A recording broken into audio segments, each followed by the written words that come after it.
Alô, para quem está me assistindo, meu nome é Bruno Helmut, He2LMUTH, médico no Rio de Janeiro e chanceler, ou se quiserem, presidente do Círculo Monárquico do Rio de Janeiro.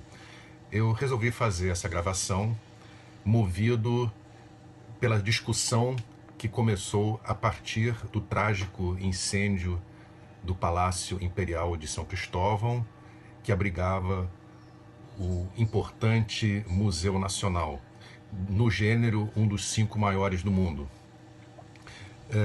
O Globo, um jornal importante aqui do Rio de Janeiro e do país, tem o mérito de ter dedicado o segundo caderno do dia 8 de setembro ao assunto memória. Vários artigos falam sobre o que se perde de memória a partir desse incêndio, né?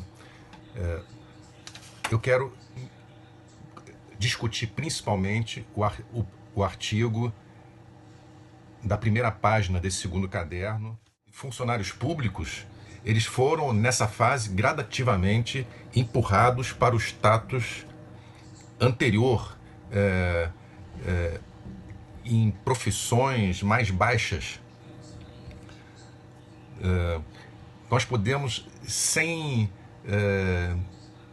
problema nenhum, afirmar que o Brasil ficou mais racista na República.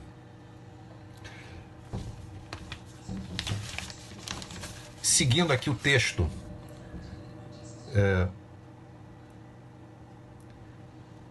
imigração não é problema, mas essas pessoas, os imigrantes que teriam sido atraídos para o Brasil, principalmente da Europa, ele não fala aqui de sírios, libaneses, japoneses, foram beneficiadas pelo sistema e em 2 gerações se tornaram a elite do Brasil, uma elite que não se identifica com o país.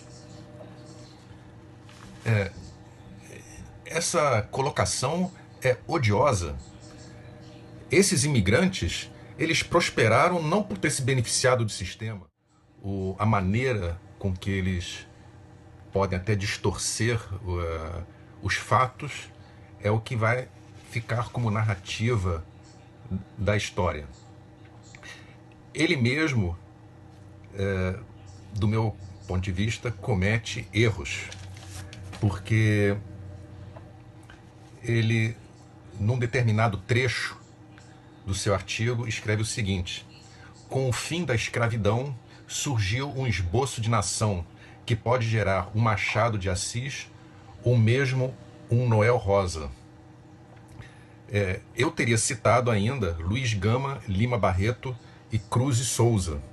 Quer dizer, no final do nosso império, produzimos literatura cujos autores eram negros e mestiços. Mas o Leonardo Lixotti vai adiante. Mas então veio um projeto estatal de embranquecimento com estímulo à importação de pessoas, sobretudo da Europa. Ele solta essa frase sem localizar isso exatamente na história. Não deve saber que elite é o conjunto das melhores pessoas. Dentro do país, são as pessoas geralmente mais cultas, as que se importam com a população, que fazem esforços para dar educação de alta qualidade para todos, criar políticas de emprego, enfim, que produzem as riquezas do país e que sustentam, inclusive, os jornalistas como esse que está falando, os políticos e os altos funcionários, né? A elite é a que sustenta tudo. Então não se pode falar mal da elite. Eu posso falar de cadeira porque eu sou filho de alemães e meus pais lutaram para manter um lugar nesse país. Sobre essa discussão ideológica, sobre a simbologia do prédio arrasado pelo incêndio. Foi amplamente divulgado que pessoas chegaram a festejar o incêndio porque ali teria sido destruído a Casa Grande, o símbolo da Casa Grande da escravidão no Brasil. Isso é um absurdo. Naquele palácio morou justamente a família que de geração em geração fez tudo para acabar com essa mancha que o Brasil tinha. Dom Pedro, quando fez a independência, já pensou em começar o país sem escravidão. As oligarquias não permitiram isso. Dona Leopoldina também era contra.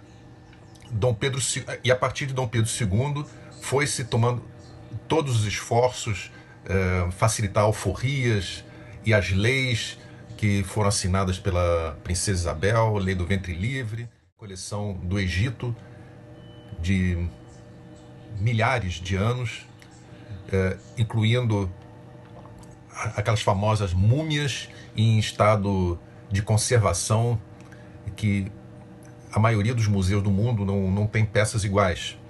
Dona Leopoldina, ela mesma colecionou minerais, ela era mineralogista, e iniciou essa coleção que o museu tinha. Espero que achem essas peças. Dom Pedro II, Dona Teresa Cristina, todos contribuíram para esse acervo. É indissociável. Seria uma injustiça se reconstruir aquele prédio, chamá-lo de Museu Nacional e tentar apagar da memória, a memória é o assunto desse segundo caderno, da família a que o Brasil tanto deve. A família que começou aqui no Brasil com Dom João, Dom Pedro I e Dona Leopoldina, que fizeram a independência, e o Dom Pedro II, que fez esse grandioso reinado que todos nós sabemos, Princesa Isabel, etc. Uma boa tarde a todos.